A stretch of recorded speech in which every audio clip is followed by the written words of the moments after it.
уникални. Просто, приятели мой, признавам, това беше добър ход от твоя страна, обаче аз съм замислил и тази вечер една голяма изненада и искам да ви попитам нещо абсолютно всеки един човек.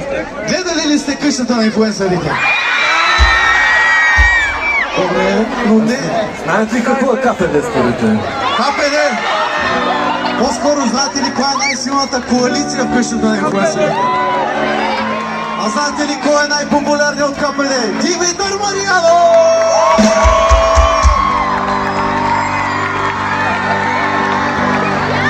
Велико, София, мога ли да ви чуя силно?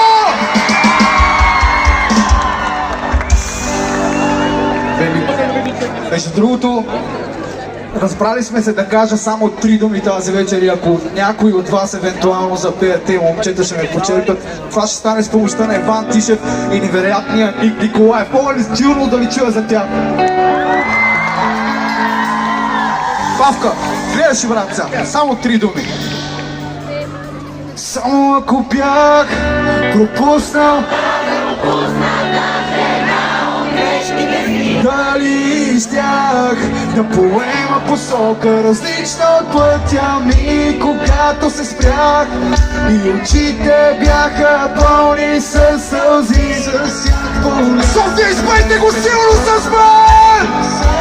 Само ако бях пропуснал да допусна даже една от грешките ми, дали щях да поема посока различна от пътя ми, когато се спрях и очите бяха пълни със сълзи. С тях полях четето, на което се усмихваш.